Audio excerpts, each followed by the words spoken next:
Je m'appelle Gerno et je suis responsable de programme senior ici chez notre entreprise. Je travaille pour un département appelé Géo, qui est responsable de cartes et de nos produits cartographiques sur la recherche Google.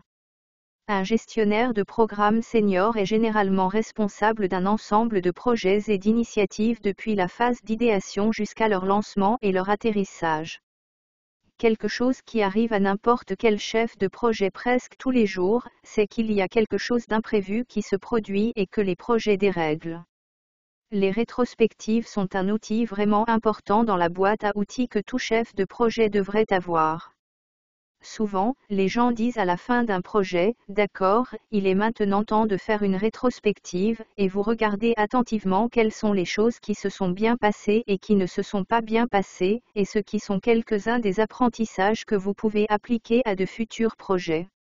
Mais je pense vraiment à cela plus comme un exercice continu en cours de route. Par exemple, vous devriez vraiment vérifier en permanence comment se déroule le projet.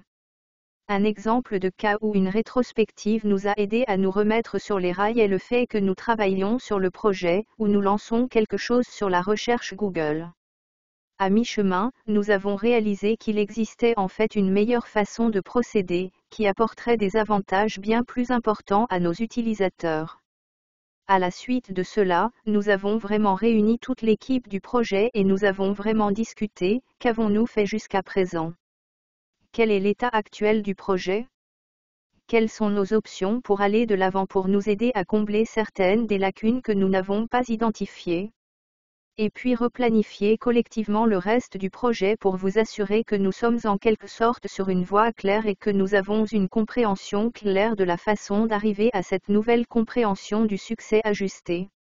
Il est extrêmement important d'être flexible et d'ajuster la direction si nécessaire.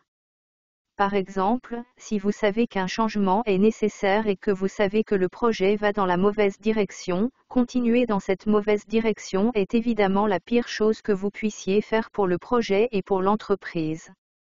Il est vraiment important d'initier le plus rapidement possible ce processus d'analyse, quelles sont les options en termes de choses que nous pouvons faire pour corriger le cap et nous assurer que le projet est dans la bonne direction et s'engager dans cette nouvelle direction aussi rapidement que possible.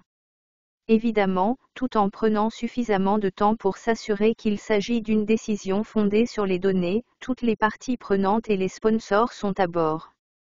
Les choses les plus importantes à suivre en tant que chef de projet dépendent vraiment un peu du projet dans lequel vous êtes impliqué. Je pense donc vraiment que gérer étroitement la portée, gérer étroitement les ressources, gérer étroitement le calendrier que vous avez défini, et évaluer très soigneusement comment les choses se passent lorsque vous les comparez au plan que vous avez établi à l'origine, puis utilisez-le pour apporter des corrections de cap aux besoins en fonction des choses que vous voyez.